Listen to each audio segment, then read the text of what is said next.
Like and subscribe my channel and press the bell icon for latest update.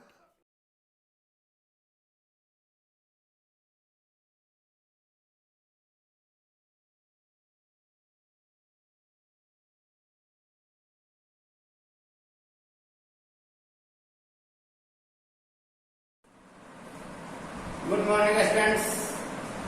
संकल्प educational institute Dinara के इस video channel में आप सभी का स्वागत है। आप चैनल को लाइक और सब्सक्राइब करते रहेंगे ताकि आपको इसका लेटेस्ट अपडेट हर वीडियो का मिलता है। स्टूडेंट्स, आज हम लोग लेसन फर्स्ट का सेकेंड पार्ट फसल उत्पादन और प्रबंधन का दूसरे भाग का अध्ययन करेंगे। पहले भाग में हमने बताया था कृषि पद्धतियां, जिसमें हमने बताया था कि कैसे खेत को जुताई करते हैं, फिर बीज की बुआई करते हैं, इसके बाद खाद का प्रयोग करते हैं। ये चीजें हम आपको बता दिए थे। अब आगे जो खाद और उर्वरक का प्रयोग जो हम बताए थे, वहां से हम इस वीडियो में चलेंगे कि खाद और उर्वरक का प्रयोग जो हम करते हैं, इस दोनों में कंपेरिजन करेंगे।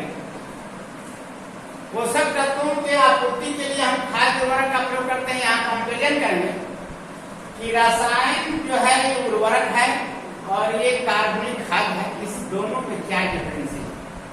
ये रासायनिक उर्वरक होता है, केमिकल्स है जो फैक्ट्रियों में इसका उत्पादन होता है, लेकिन ये क्या है, कार्बनिक है जो कि जंतुओं के अपशिष्टों के अपघटन से बनता है। दूसरा अंतर क्या है कि फसल बुआई के बाद इसका हम प्रयोग करते हैं उर्वरक। इसमें क्या करते हैं, खाद का प्रयोग तुरंत जब जुताई होता है उसके पूर्व ही, जुताई के पूर्व या जुताई के दौरान, उस समय हम खाद का प्रयोग करते हैं।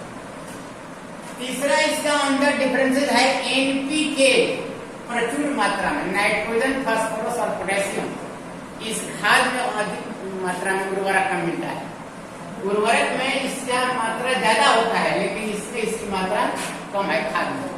चौथा डिफरेंस है कि मिट्टी को ह्यूमस नहीं मिलता इसमें, और इसमें काफी मात्रा में ह्यूमस की प्राप्ति होती है।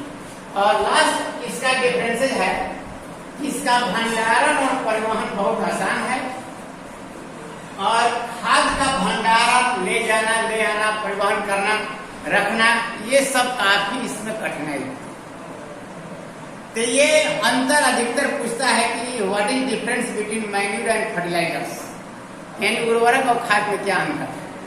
चलिए इसके कृषि पद्धतियां का जो आगे का भाग है, खाद के प्रयोग करने के बाद हम चलेंगे सिंचाई। सिंचाई जरूरी है क्योंकि पौधों के वृद्धि के लिए, ग्रोथ के लिए समय समय पर पौधों को पानी देना जरूरी है। कुछ पौधों को ज्यादा पानी की आवश्यकता, ज्यादा सिंचाई की आवश्यकता होती है, जैसे धान पानी में डूबा रहता है, लेकिन वही गेहूं के फसल के लिए पानी की ज्यादा जरूरत नहीं है। 3 बार कम से कम उसमें जरूरी है। लेकिन यहाँ पर धान की फसल के लिए आपको ये बहुत ही जरूरी है कि पानी उस खेत में रहे। खेत में पानी रहना जरूरी है, यानी यदि इसको पानी नहीं मिलेगा तो फसल नहीं। लेकिन गेहूं के खेत में यदि पानी लग जाए तो क्या होगा, वाटर लॉजिंग कंडीशन है, जल जमाव। खेतों में पानी नहीं लगना चाहिए गेहूं के, क्योंकि पानी लगेगा तो उसकी जड़ गलने लगेगी, सड़ जाएगा। उसको ज्यादा पानी की आवश्यकता नहीं। तो सिंचाई के लिए मूल रूप में हम लोग किस पर आश्रित हैं। पहला नंबर हमारा जो स्रोत है वो वर्षा है, वर्षा का जल। इसीलिए बरसात में हम लोग फसल उगाना शुरू करते हैं, बरसात के मौसम में, क्योंकि पानी हमको भरपूर मात्रा में वर्षा के जल से और वही वर्षा का जल हम स्टोर कर करके फिर नदी, तालाब, पोखर, झील, नहर, आप देखेंगे देहरी अंशुल नगर से वहां से नहर आती है, तो नहर के द्वारा वही पानी जो है खेतों में पहुंचाया जाता है। तो तालाब, नहर, कुआं, नलकूप, सिंचाई ये सब स्रोत हैं। और इसके साथ साथ हम लोग जो परंपरागत पहले से करते आ रहा है सिंचाई के लिए, उसमें हमारा तरीका है जैसे घिरनी, चेन पंप, रहट, बैल को लगा करके हम लोग चलाते हैं, रहट कहते हैं उसको। आज हम लोग आधुनिक विधि से पंपिंग से आप देख रहे हैं, या ड्रिप तंत्र, छिड़काव तंत्र, ऊपर से पानी फव्वारा जैसा ऐसा गिरेगा, पाइप जैसा लगा रहता है, उसमें फाउंटेन जैसा फव्वारा पानी गिरेगा, या ड्रिप जहां जल से वहीं पानी गिरेगा, पानी बर्बाद नहीं होगा। ये हमारा मॉडर्न टेक्निक, आधुनिक, जिसके द्वारा पानी जितना जरूरत है फसल को उतना ही उसको बराबर गिरता रहेगा वहां से। छिड़काव विधि द्वारा पौधे को हम इरिगेट करते हैं, यानी फसल को वाटरिंग करना, पानी देना, यही सिंचाई कहलाता है। सिंचाई का मतलब कि समय समय पर पौधों को पानी की आपूर्ति करना सिंचाई कहलाता है। नेक्स्ट जो विधि है कृषि पद्धति में वो है, अब फसल उगाते हैं तो फसल उगाने के साथ साथ कुछ वीड्स आ जाते हैं, खरपतवार, अवांछनीय पौधे। अब कोई पूछेगा कि खरपतवार क्या है? खरपतवार जिसको हम लोग वीड्स कहते हैं, तो खरपतवार कहना होगा कि मुख्य फसल के साथ अवांछनीय फसल जो उगाते हैं, जिनकी हमें कोई आवश्यकता नहीं है, उन्हें हम खरपतवार कहते हैं, वीड्स कहते हैं। और उनको मुख्य फसल के खेतों से हटाने की प्रक्रिया कहलाता है निराई करना, वीडिंग। हम लोग जिसको देहाती भाषा में कहते हैं सोहनी। निराई करना यानी खेतों में से जो अवांछनीय वीड्स हैं, अवांछनीय पौधों को निकालना क्या कहलाता है? निराई करना। अगर मान लीजिए हम लोग उसमें इस्तेमाल करते हैं खुरपी का, हाथों से मैकेनिकली, कुछ इस्तेमाल करते हैं रसायन का प्रयोग करते हैं, उसको कहते हैं खरपतवार नाशी वीडसाइड्स। रसायन छिड़क देंगे, बहुत ज्यादा खरपतवार हो गया है, मान लीजिए हाथ से नहीं जाएगा, हाथ से नहीं निकल पाएगा, तो हम लोग क्या करेंगे उसको 2,4-D, देखिए यहाँ 2,4-D ड्यूटाक्लोर MCPA, इन रसायनों का इस्तेमाल करेंगे। देखिए 2,4-D ड्यूटाक्लोर MCPA, ये वीडसाइड्स हैं, खरपतवार को खत्म करने वाले, नाश करने वाले, इसका नाम है खरपतवार नाशी वीडसाइड्स। और खेतों में जो पीड़क लग जाते हैं, इंसेक्ट लग जाते हैं, पीड़क और कीटों को मारने के लिए जो रसायन का प्रयोग किया है उसे कहते हैं पीड़कनाशी। पीड़कनाशी का प्रयोग करना फसल की सुरक्षा के लिए। फसल में रोग लग रहा है, ध्यान देना होगा। अगर इसमें एक पीड़क लग गया, इसमें कोई इंसेक्ट लग गया, तो हम लोग क्या करते हैं? दवा का छिड़काव करते हैं। देखिएगा, दवा के छिड़काव में बहुत सावधानी रखना पड़ता है, क्योंकि आपके श्वास तंत्र पर प्रभावित करता है। इधर हवा है उससे उल्टा छिड़कना चाहिए और पूरा शरीर को ढक लेना चाहिए, नहीं तो उसका आपका शरीर पर बहुत बुरा प्रभाव पड़ता है, क्योंकि वो मारता है इंसेक्ट को, जहर है। तो इसको छिड़काव करने के लिए बड़ी सावधानी करना होगा कि जिधर हवा है उसके विपरीत में, अनेक मान इधर से हवा आ रही है तो आपको ऐसे इधर करके मुंह ऐसे छिड़कना और इसको पूरा ढकना। तो पीड़कों को मारने के लिए जिन रसायनों का हम प्रयोग करते हैं उसको क्या कहते हैं? पीड़कनाशी। जैसे DDT, मिथाइल ब्रोमाइड, ये सभी रसायन हैं जो पीड़क को नाश करने वाले। इसके बाद है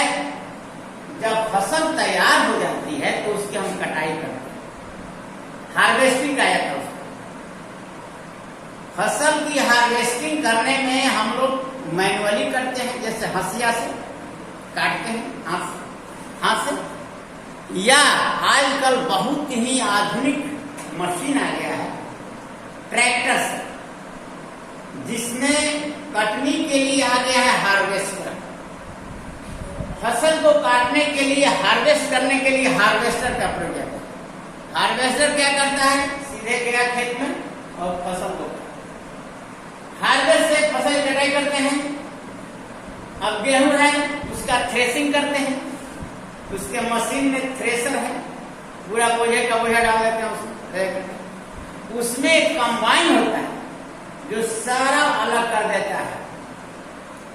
और अगर जो हम फसल काटते हैं, अगर हाथ से पीटते हैं, धान का फसल है मान लीजिए, तो हाथ से काट करके लाए तो उसको बैल से पहले दौड़ी कराते या ट्रैक्टर से दौड़ी कराते। दौड़ी का मतलब क्या हुआ, थ्रेसिंग, यानी उसमें चैप से अनाज को अलग कर देना। फिर उसका क्या करते हैं, उसमें का जो भूसा है उसको अलग करना, उसको कहते हैं ओसाई। वही है मुख्य फसल जो है आपका, उसके भूसे को अनाज से अलग कर देना, ओसाई का। अब अगर आप देखते होंगे पंखी चला कर करते हैं, ओसाई विनोइंग करते हैं, ओसाई करना, विनोइंग क्या कंबाइन मशीन द्वारा सीधा अलग हो जाता है पूरा। इसके बाद चलते हैं यहाँ पर भंडारण करते हैं। इसके बाद भंडारण बहुत इजी है कि जब अनाज हम घर लाते हैं तो अब उसको क्या करना होगा, उसमें मॉइस्चर होता है। मॉइस्चर समझ रहे हैं, नमी कम से कम 18% 16% ज्यादा नमी होता है। तो इसको पहले हम सूर्य के प्रकाश में, धूप में काफी सुखाते हैं ताकि उसमें का नमी हट जाए। और जब नमी करीब 14% के करीब आ जाता है, उससे कम, तो उसको हम भंडारण करते हैं, रखते हैं। रखने में भी ध्यान देना है, कैसे रखेंगे कि वहां पर जो हम गोदाम में ले जाकर रखते हैं, सरकार द्वारा इसका बहुत बड़ा बनाया गया है साइलो, उसको कहते हैं साइलो। जैसे पटना का गोलघर साइलो गोदाम का है। FCI सरकार द्वारा एक है, ये भारतीय खाद्य निगम यहाँ पर लिखा हुआ FCI, भारतीय खाद्य निगम पूरा अनाज किसानों से लेती है, उसको ले जाकर के स्टोर करती है, ताकि मान लीजिए भूखमरी हो जाए, कभी अनाज न हो तो लोग अनाज के अभाव में मरे नहीं।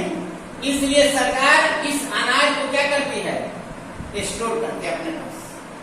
फूड कॉर्पोरेशन ऑफ इंडिया, भारतीय खाद्य निगम द्वारा देश में भंडारण की व्यवस्था की गई है। किसानों से अनाज खरीद करके सरकार इसको स्टोर रखती है। उसको स्टोर करने के लिए एक धूमन विधि है। धूमन का मतलब होता है धुआं करना। ये रसायन वहां क्या करते हैं, एक तरह से जला करके उसको धुआं कर दे रहे हैं, उसमें जितने कीटक हैं, जितने कीड़ा के संबंध है, इसको धूमन करते हैं। या स्प्रे करवाते हैं इंसेक्टिसाइड्स का, करते रहते हैं ताकि उसमें चूहे न लगे, रोडेंट्स न लगे। इस तरह से इसका भंडारण करते हैं। साथ ही जैसे कोल्ड स्टोरेज आप देख रहे हैं, जैसे आलू का हम रखवाते हैं ले जाकर के, किसान ले जाकर रखवा देते हैं कोल्ड स्टोरेज में, ताकि इतना टेम्परेचर वहां कम होता है कि बैक्टीरिया वगैरह ग्रो नहीं करते। तो उसको कहते हैं क्या, शीतागार, कोल्ड स्टोरेज।